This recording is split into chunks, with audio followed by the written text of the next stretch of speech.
Alienating parents, most of all, will refuse to acknowledge the impact of their behavior, and they will not take responsibility for it. They will blame everyone except themselves. They will justify their behaviors by claiming that they are simply trying to protect their child from the other parent, and that the other parent's at fault for the child's rejection. The alienating parent will argue that they are the stable parent, they're the well-adjusted parent, and they will externalize the problem and blame the other parent for it. And they will often argue that their abuse is better than the alternative if they do acknowledge that they are acting badly. They will say, it's okay because I need to protect them from that more abusive person, even though their beliefs are not just substantiated.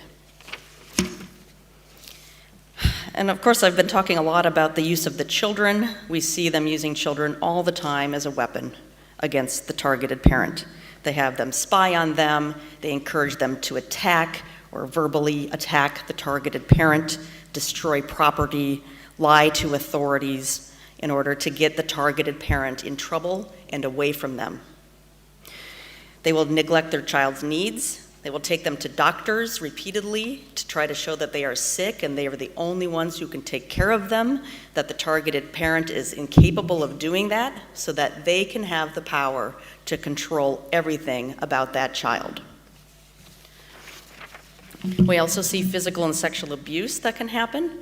This is often the reason targeted parents leave their relationship.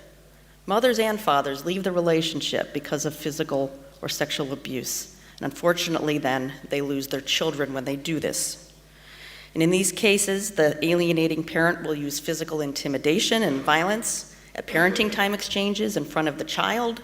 They will often punish the child physically for showing any loyalty to the other parent.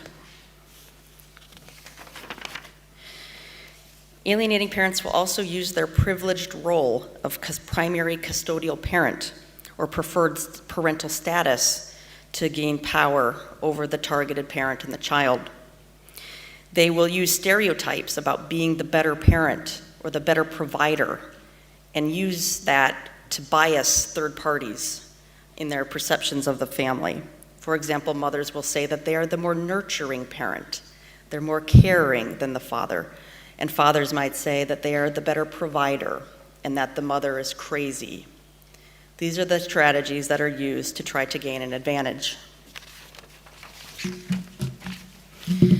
Finally, we also see economic abuse. This is where parents will engage in financially abusive behaviors to harm the targeted parent financially so they don't have power. Many of these involve withholding money or children as a way to coerce the other person. They will create financial debt, delay court actions to rack up attorney fees. They will spend lots of money or steal money from that targeted parent in order to make them incapable of doing anything. Okay. So in summary, parental alienating behaviors are a form of family violence that could be characterized as child abuse and intimate partner violence. And I detailed for you here the specific form of intimate partner violence that parental alienating behaviors are, which is intimate terrorism.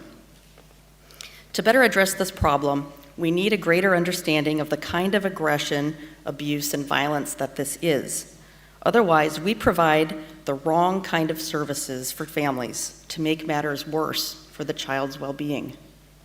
When there's physical or sexual abuse in a family, it is a child protection issue.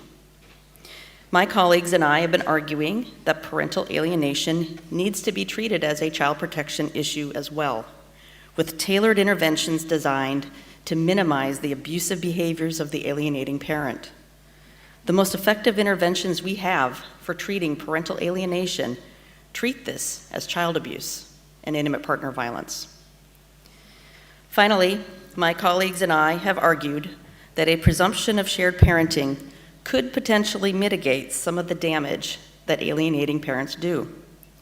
As long as both parents are normal and healthy and have shared custody and parenting time can provide the child with ample quality time with both of them. and that has many beneficial outcomes for the child. And it can provide the child with more experiences with the less preferred parent that could negate or offset the negative things the alienating parent says, or the falsehoods that they try to tell the child about the other parent. Having time with the targeted parent can help the child combat this and mitigate it. It won't solve parental alienation, it won't stop it entirely, but it has the potential to minimize the effects of it on the child. And thank you.